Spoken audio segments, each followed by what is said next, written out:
नबी ने खड़े होकर के सुहैब रूमी को गले लगाया और आपने फरमाया, ऐ सुहैब रबिहतल भैया, रबिहतल भैया, ऐ सुहैब तूने बहुत फायदे का सौदा किया है, तूने बहुत मुनाफे का सौदा किया है, तूने कोई घाटे का सौदा नहीं किया है, तूने सब कुछ कुर्बान करके अपने नबी का साथ दिया है, तूने बहुत मुनाफे का सौदा किया है। माल से मोहब्बत उनको भी थी मेरे भाई, ऐसा नहीं उनको माल से मोहब्बत नहीं थी, उनको माल की जरूरत नहीं थी, मगर एक मोहब्बत ऐसी थी कि उस मोहब्बत पर सारी मोहब्बतों को कुर्बान किया जा सकता है, और वो मोहब्बत थी रसूल की मोहब्बत, वो मोहब्बत थी अल्लाह की। हजरत सुहैब रूमी रज़ी अल्लाह ताला अन्हु ने अपना सब कुछ कुर्बान कर दिया और अल्लाह के प्यारे नबी के पास चले गए। ये थी सहाबा की नबी से मोहब्बत। हम क्या मोहब्बत का मतलब समझे? हमने तो मोहब्बत को मजाक बना के रख दिया। हम तो मोहब्बत के नाम पर वो सारे काम कर रहे हैं जिसकी नबी की सुन्नत में और नबी की शरीयत में जिसकी कोई गुंजाइश नहीं। मेरे प्यारे साथियों, जिसको नबी से मोहब्बत होगी वो नबी की इत्तिबा करेगा, वो नबी के नक्शे कदम पर चलेगा, वो नबी की सुन्नतों पर चलेगा। अल्लाह कुरान में कहता है, सूरह आल इमरान की आयत नंबर 41 में कहता है, कुल इन कुंतुम तुहिब्बून अल्लाह फत्तबिऊनी युहिब्बुकुमुल्लाह। ऐ नबी आप ऐलान कर दीजिए, अगर तुम अल्लाह से मोहब्बत करते हो तो नबी की इत्तिबा करो, नबी की पैरवी करो। सहाबा कैसे पैरवी करते थे अल्लाह के? अल्लाह के नबी सहाबा के साथ जा रहे हैं, सफर के दौरान नमाज का टाइम हो गया। अल्लाह के नबी ने सहाबा से कहा कि जूता पहन करके नमाज पढ़ लो। पता चला कि अगर जूता पाक साफ हो और सफर के हालात हो, जंगल वगैरह का मामला हो और जूता उतारने में दिक्कत की बात हो तो जूता पहन करके भी नमाज पढ़ सकते हैं। अल्लाह के नबी जूता पहन के नमाज पढ़ने लगे, सहाबा भी पीछे जूता पहन करके नमाज पढ़े। नमाज के दौरान अल्लाह के नबी ने अपने जूते उतार दिए। सहाबा ने देखा अल्लाह के प्यारे नबी ने अपने जूते उतार दिए, सहाबा ने भी फौरन अपने जूते उतार दिए। जब अल्लाह के प्यारे नबी ने सलाम फेरा, आपने पूछा, मा हमलकुम अला इल्काई निआलिकुम, ऐ मेरे सहाबा, मैंने तो जूते इसलिए उतारे क्योंकि जिब्रील अलैहिस्सलाम ने आकर के मुझको बताया था कि मेरे जूते में गंदगी लगी है, इसलिए मुझे जूता उतारना पड़ा। ऐ मेरे सहाबा, तुमने जूता क्यों उतारा? सहाबा ने कहा, ऐ अल्लाह के नबी, राइना का लबिस्ता निआलका, हमने देखा कि आप जूता पहन करके नमाज पढ़ रहे हैं, हम भी जूता पहन करके नमाज पढ़ने लगे। हमने देखा आपने जूते उतार दिए, हमने भी जूते उतार दिए। हम तो आपकी पैरवी करने वाले, हम तो आपकी इत्तिबा करने वाले और आपके नक्शे कदम पर चलने वाले हैं। आपने जूता उतारा, हमने उतार दिया, आपने पहना, हमने पहन लिया। ये है मोहब्बत रसूल। मोहब्बत रसूल ये है कि नबी ने जहां जूता उतार दिया वहां जूता उतार दिया जाए, और नबी ने जहां जूता पहन लिया वहां जूता पहन लिया जाए। सहाबा ने इसको मोहब्बत रसूल समझा है मेरे प्यारे साथ।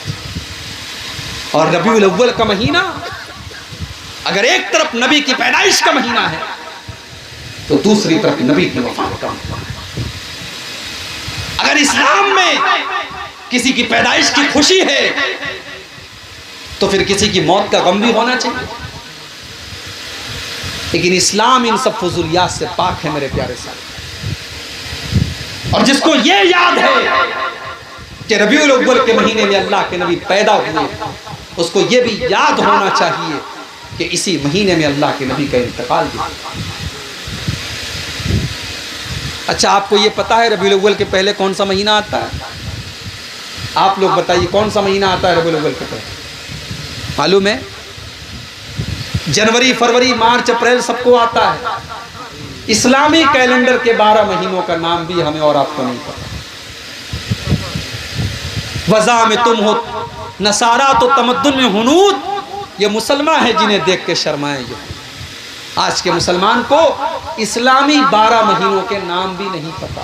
अगर पूछा जाए कि इस्लामी कैलेंडर का पहला महीना कौन है तो बहुत सारे लोग ये भी नहीं बता पाएंगे पहला महीना कौन सा। रबीउल अव्वल के पहले महीना कौन सा आता है? सफर का। सफर की आखिरी तारीख थी, 28 या 29 तारीख थी। एक अंसारी साहबी के जनाजे में अल्लाह के नबी गए हुए थे। जनाजे से आप लौट रहे थे, आपके सर में शदीद दर्द शुरू हुआ। आप जब घर पर तशरीफ लाए, आपने अम्मा आयशा से फरमाया, आयशा वारासा हो, मेरे सर में बहुत तेज दर्द हो रहा है। अम्मा आयशा ने फरमाया, अय अल्लाह के नबी, आज तो मेरे सर में भी बहुत ज्यादा दर्द हो रहा है। आपने फरमाया, आयशा लौ मुत्ती कबली लगसलतुकी व कफ़नतुकी। अय आयशा, चलो एक वादा तुमसे करता हूं, अगर तुम्हारी मौत मुझसे पहले हो गई, तुम दुनिया से मुझसे पहले चली गई, तुम्हारा इंतकाल हो गया, तो अय आयशा, मैं तुम्हें गुस्ल दूंगा और मैं तुम्हें कफनाऊंगा। मैं अपने हाथों से तुम्हें गुस्ल दूंगा और अपने हाथों से कफनाऊंगा। अम्मा आयशा ने फरमाया, अय अल्लाह के नबी, आप तो यही चाहते हैं मैं मर जाऊं और आप मेरी जगह कोई सौतन ले आए और मेरे घर में किसी दूसरी औरत को ला करके बसाएं।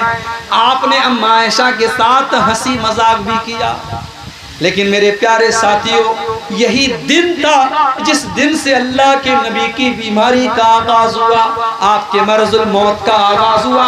और इस बीमारी के अंदर आप 13-14 दिन तक मुब्तला रहे और 12 रबीउल अव्वल को आपका इंतकाल हुआ। 13-14 दिन तक आप बीमार थे। बीमारी बढ़ने लगी। उसी बीमारी के आलम में मदीना से 10 किलोमीटर दूर शुहदाए उहद का कब्रिस्तान है। अल्लाह के नबी मदीना से 10 किलोमीटर दूर शुहदाए उहद के कब्रिस्तान पर जाते हैं और वहां खड़े होकर के उनके लिए दुआ करते हैं, या एक रिवायत के मुताबिक वहां खड़े होकर के जनाजे की नमाज पढ़ते हैं। 8 साल के बाद जंग उहद हुई है सन 2 हिजरी में। अल्लाह के नबी 8 साल के बाद जाकर के शुहदाए उहद के लिए दुआएं मग़फ़िरत करते हैं या जनाजे की नमाज पढ़ाते हैं। हदीस के अल्फाज हैं, अल्लाह के नबी ऐसा क्यों करते हैं? क्योंकि अल्लाह के नबी शुहदाए उहद से अलविदा कह रहे थे और उनको ये बताने की कोशिश कर रहे थे कि ऐ उहद में शहीद होने वाले मेरे सहाबा, मैं जल्द ही तुम्हारे पास आने वाला हूं, मैं भी अल्लाह के पास आने वाला हूं। एक दिन आप उसी बीमारी के आलम में बकी के कब्रिस्तान में जाते हैं और बकी के कब्रिस्तान में खड़े होकर के मग़फ़िरत की दुआ करते हैं। उसके बाद आप मस्जिद में आते हैं और मिंबर पर खड़े होते हैं और खुतबा देते हैं और खुतबे में फरमाते हैं, इन्नी बैना अयदीकुम फरतुन व अना अलैकुम शहीदुन। हो लोगों, मैं तुम सबसे आगे जाने वाला हूँ और मैं क़यामत के दिन तुम्हारे बारे में गवाही देने वाला हूँ और तुमसे मुलाकात हौज़े कौसर पर होगी और मैं यहाँ से अपने हौज़े कौसर को देख रहा हूँ। हो लोगों, मुझे ये डर नहीं है कि तुम मेरे बाद शिर्क करने लगोगे, मुझे डर है तो इस बात का डर है कि कहीं तुम दुनिया के फितने में न पड़ जाओ, कहीं दुनिया की रंगीनियों में न खो जाओ। बुध का दिन आया, वफात से 5 दिन पहले सोमवार को इंतकाल हुआ। सोमवार के पहले इतवार के पहले शनीचर के पहले जुमा और जुमा के पहले जुमेरात और जुमेरात के पहले बुध का दिन है। बुध का दिन आता है, अल्लाह के नबी अपने सहाबा से कहते हैं कमजोरी महसूस हो रही है, कहते हैं 7 अलग अलग कुएं का पानी लाओ। 7 अलग अलग कुएं का पानी लाया गया। अल्लाह के नबी ने गुस्ल किया। गुस्ल करने के बाद आपने अपने सर के ऊपर पट्टी बांधी और मस्जिद में तशरीफ लाए और ज़ोहर की नमाज आपने पढ़ाई। ज़ोहर की नमाज पढ़ाने के बाद आपने खुतबा दिया और उस खुतबे में आपने फरमाया, इन्नल्लाह खय्यरा अब्दन बैना यख्तार मा इंदहु व बैना ज़हरति दुनिया। अल्लाह ताला ने अपने एक बंदे को ये ऑप्शन दिया, ये चॉइस दी कि चाहो तो दुनिया की जीनत को ले लो, दुनिया की दौलत को ले लो, दुनिया की कुछ ज़िंदगी ले लो, और चाहो तो मेरे पास आ जाओ। अल्लाह के उस बंदे ने अल्लाह के पास जाने को पसंद किया, और अल्लाह का वो बंदा अल्लाह के पास जाने के लिए तैयार हो गया। अभी नबी ने इतना ही कहा था, सहाबा का मजमा बैठा हुआ है, अबू बकर सिद्दीक भी बैठे हैं, और अबू बकर सिद्दीक की आंखों से आंसू बह रहे हैं, और अबू बकर सिद्दीक कहते हैं फदैना कभी आबाइना व उम्महातिना, ऐ अल्लाह के नबी हमारे माँ बाप आपके ऊपर कुर्बान, हमारे माँ बाप आपके ऊपर कुर्बान। सहाबा हैरान है कि ये अबू बकर रो क्यों रहे हैं, अबू बकर की आंखों से आंसू क्यों बह रहे हैं, और अबू बकर बार बार ये क्यों कह रहे हैं कि ऐ अल्लाह के नबी हमारे माँ बाप आपके ऊपर कुर्बान हो। सहाबा कहते हैं हमको ये बात बाद में समझ में आई कि अल्लाह के नबी तो अपनी ही बात कर रहे थे कि अल्लाह ताला ने मुझको ये चॉइस दी है कि चाहे तो दुनिया में कुछ और दिन में ज़िंदगी गुजार लूँ, और चाहूँ तो मैं अपने रब के पास चला जाऊँ। और अल्लाह के नबी ने दुनिया में और रहना गवारा नहीं किया, और अपने रब के पास जल्दी से जल्दी जाना गवारा कर लिया। अल्लाह के नबी ने अपने रब के पास जाना गवारा किया। आप चाहते तो दुनिया की कुछ और जिंदगी आपको मिल सकती थी, मगर आपने दुनिया की जिंदगी को पसंद नहीं किया, आपने अपने रब के पास जाना गवारा। जब आपने अबू बकर सिद्दीक को रोते हुए देखा, आपने कहा अबू बकर तुम रो मत, ला तबकी या अबा बकर, ने अबू बकर तुम रोना नहीं, इन्न मिन अमन नासी अलैया फी सुहबतिही व मालिही अबू बकर, मेरे ऊपर सबसे ज़्यादा अगर किसी का एहसान है, किसी ने अपने माल के ज़रिए और अपनी जान के ज़रिए सबसे ज़्यादा किसी ने मेरा साथ दिया है तो अबू बकर ने दिया है। ओ लोगो अबू बकर मेरा सबसे मोहसिन है, सबसे ज़्यादा इसका मेरे ऊपर एहसान है। अगर मैं दुनिया में किसी को अपना खलील बनाता तो अबू बकर को बनाता, लेकिन इस्लाम की जो मोहब्बत है और इस्लाम का जो भाईचारा है वही काफ़ी है। मेरा खलील तो सिर्फ और सिर्फ अल्लाह ताला है। अगर मैं दुनिया में किसी को खलील बनाता तो अबू बकर को बनाता। उसके बाद आपने ये भी फरमाया कि मस्जिद में जितने दरवाजे हैं सारे दरवाजों को बंद कर दिया जाए, सिर्फ अबू बकर का दरवाज़ा खोले रखा जाए, अबू बकर के दरवाजे को बंद न किया जाए। ये अल्लाह के नबी की आखिरी स्पीच थी, आपकी आखिरी तकरीर थी मेरे प्यारे से।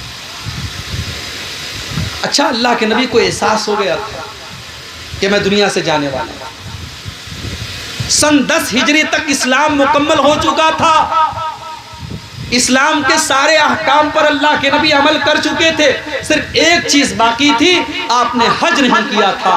जब अल्लाह के नबी ने हज किया तो हज के दौरान बार बार आप अपने सहाबा से कहते थे खुज़ू अन्नी मनासिककुम, ओ मेरे सहाबा तुम मुझसे हज के अरकान सीखते चले जाओ।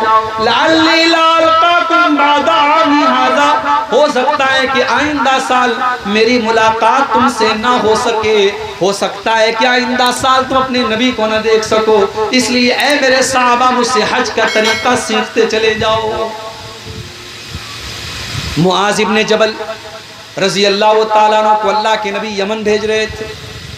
मुआज़ इब्न जबल ऊंट के ऊपर सवार हैं और अल्लाह के नबी पैदल चल रहे हैं, और आप मुआज़ इब्न जबल को नसीहत कर रहे हैं, उनको समझा बुझा रहे हैं। समझाते समझाते और नसीहत करते करते अल्लाह के प्यारे नबी मुआज़ इब्न जबल से कहते हैं, ऐ मुआज़ असा अल्लाह तलकानी बादा आमी, ऐ मुआज़ हो सकता है कि आइंदा साल जब तुम मदीना आओ तो तुम अपने नबी से मुलाकात न कर पाओ, हो सकता है कि आइंदा साल जब तुम मदीना आओ तो अपने नबी की कब्र को तुम देखो। मुआज़ इब्न जबल फूट फूट के रोने लगे। मुआज़ इब्न जबल रोने लगे अपने नबी की जुदाई के बारे में सोचकर कि मुझे अपने नबी से जुदा होना पड़ेगा। हज़रत मुआज़ इब्न जबल की आंखों से आंसू आए।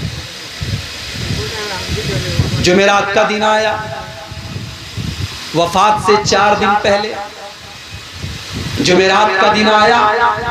अल्लाह के प्यारे नबी ने सहाबा से कहा कागज और कलम लाओ, मैं कुछ लिख कर दे देता हूँ, कागज और कलम लाओ, मैं कुछ लिख करके देता हूँ ताकि कोई मेरे बाद तुम्हारे अंदर गुमराही ना पैदा हो। सहाबा में इख्तिलाफ हो गया। कुछ सहाबा ने कहा अगर अल्लाह के नबी कलम और कागज़ मंगवा रहे हैं तो हमें दे देना चाहिए। हो सकता है कोई इम्पोर्टेंट बात लिखनी हो। कुछ सहाबा ने कहा नहीं, इस्लाम मुकम्मल हो चुका है, हमारे पास कुरान भी मौजूद है। अगर कोई इम्पोर्टेंट बात होती तो अब तक अल्लाह के नबी बता चुके होते। इसलिए आप बीमार हैं, आपको तकलीफ न दिया जाए और कागज़ कलम न लाया जाए, आपको और ज़्यादा तकलीफ में न डाला जाए। जब बहुत ज़्यादा इख्तिलाफ होने लगा, अल्लाह के नबी ने सहाबा से कहा, ओ लोगों यहाँ से चले जाओ। आपने सहाबा को वहाँ से हटा दिया। आखिरी नमाज जो अल्लाह के नबी ने पढ़ाई है, आखिरी नमाज आपने मगरिब की पढ़ाई है। इशा की नमाज का टाइम आया, हजरत बिलाल ने अजान दे दी। अजान देने के बाद आए और कहने लगे, अय अल्लाह के नबी, नमाज का टाइम हो चुका है, चल करके नमाज पढ़ाइए। अल्लाह के नबी बहुत कमजोरी महसूस कर रहे थे। आपने कहा, बिलाल, मैं जब तक गुस्ल नहीं कर लूंगा, मैं नहा नहीं लूंगा, मैं नहीं आ सकता, कमजोरी है मेरे अंदर। आपने पानी मंगाया, एक टब के अंदर पानी लाया गया। अल्लाह के नबी ने गुस्ल किया और गुस्ल करने के बाद आप जब उठ करके खड़े होने लगे, हदीस के अल्फाज हैं, आप बेहोश हो करके गिर पड़े। होश आया तो पहला सवाल ये किया, अस्सलान्नास, क्या लोगों ने नमाज पढ़ ली है? नहीं है अल्लाह के नबी, अभी किसी ने नमाज नहीं पढ़ी है, लोग आपका इंतजार कर रहे हैं, लोग इंतजार में कि आप आए तो नमाज पढ़ी जाए। आपने फिर से गुस्ल किया, तीन मरतबा आपने गुस्ल किया, लेकिन तीनों मरतबा आपको चक्कर आ गया और बेहोश होकर के आप गिर पड़े।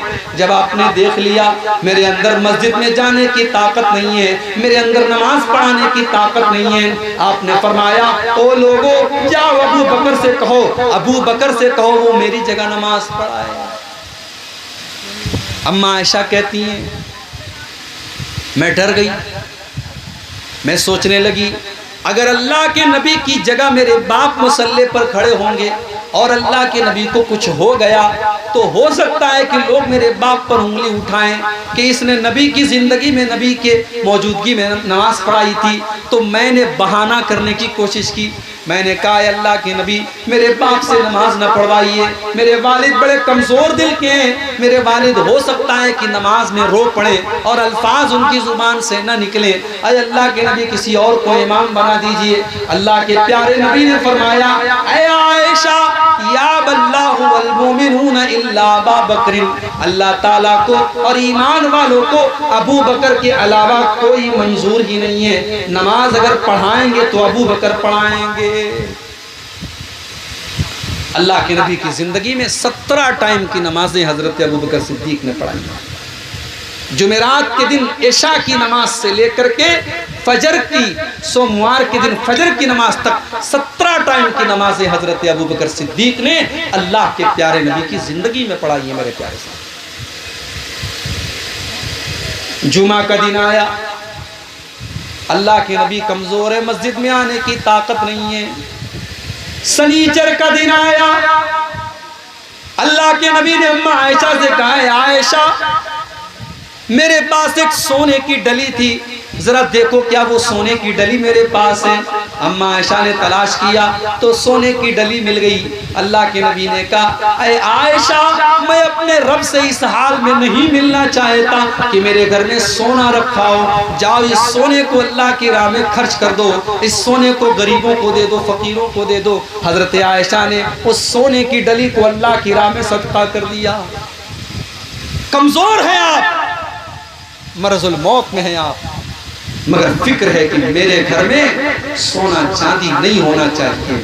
सलाम उस पर जो उम्मत के लिए रातों को रोता था, सलाम उस पर जो फर्शे खाक पर जाड़े में सोता था, सलाम उस पर के टूटा बोरिया जिसका बिछौना था, सलाम उस पर के जिसके घर में चांदी थी न सोना था। ओ लोगों, ओ नबी से मोहब्बत कदम भरने वालों, ओ नबी को चाहने वालों, तुम तो दुनिया की दौलत के पीछे भागे चले जा रहे हो। तुम्हारे नबी ने तो दुनिया की दौलत से अपना कोई ताल्लुक नहीं जोड़ा। तुम्हारे नबी ने अपने आखिरी टाइम में अपने घर में रखे हुए सोने को अल्लाह की राह में सदका कर दिया, और जब तक वो सोना सदका नहीं कर लिया तब तक अल्लाह के नबी को चैन नहीं मिला। उसी बीमारी के आलम में जब आप महसूस कर रहे थे मेरा आखिरी टाइम है, बार बार चादर को ओढ़ रहे थे, फेंक रहे थे, ओढ़ रहे थे, फेंक रहे थे, उसी बेकरारी के आलम में, उसी बेचैनी के आलम में आपने फरमाया लानल्लाहुल यहूद वन नसारा इत्तखज़ू कुबूर अंबियाइहिम मसाजिद। अल्लाह की लानत हो यहूदियों के ऊपर और अल्लाह की लानत हो ईसाइयों के ऊपर, उन्होंने अपने नबियों की कब्रों पर मस्जिद बना ली, उन्होंने मस्जिद पर कब्र बना ली। न कब्र पर मस्जिद बनाना जायज़ है, न मस्जिद पर कब्र बनाना जायज़। इस्लाम के अंदर कब्र और मस्जिद को अलग अलग रखा गया है, ना तो आप मस्जिद के ऊपर कब्र बना सकते हैं, ना कब्र के ऊपर मस्जिद बना सकते हैं। चूंकि अल्लाह के नबी को एहसास था कि मेरा इंतकाल होने वाला है, मेरा आखिरी टाइम है, हो सकता है मेरी कब्र के ऊपर भी लोग इस तरीके का काम करने की कोशिश करें। इसलिए अल्लाह के नबी ने अपनी उम्मत को खबरदार किया कि लानत है अल्लाह की यहूद और नसारा के ऊपर, उन्होंने अपने नबियों की कब्रों को मस्जिद बना लिया। लेकिन मेरे भाइयों, ये उम्मत इतनी बदनसीब है कि अपने नबी की आखिरी वसीयत को भूल गई। और आज भारत का कोई शहर ऐसा नहीं है और भारत का कोई ऐसा स्टेट नहीं है जहां किसी अल्लाह के नेक बंदे की कब्र पर आज सजदा न हो रहा हो, वहां सर न झुकाया जा रहा हो। कितने ऐसे दरगाह और कब्र है जहां लाल काले पीले धागे बांधे जाते हैं, सर झुकाए जाते हैं, औरतें वहां जाती हैं, बेपर्दगी होती है, बेहयाई होती है, शिर्क होता है, बिदात होती है। मेरे प्यारे साथियों, इस उम्मत ने अपने नबी की आखिरी वसीयत का ख्याल रखा। और आगे बढ़िए, इतवार का दिन आया, इंतकाल से एक दिन पहले। आज भी अल्लाह के नबी की तबीयत बहुत खराब है, कमजोरी से आप उठ भी नहीं पा रहे हैं, मस्जिद में जा नहीं पा रहे हैं।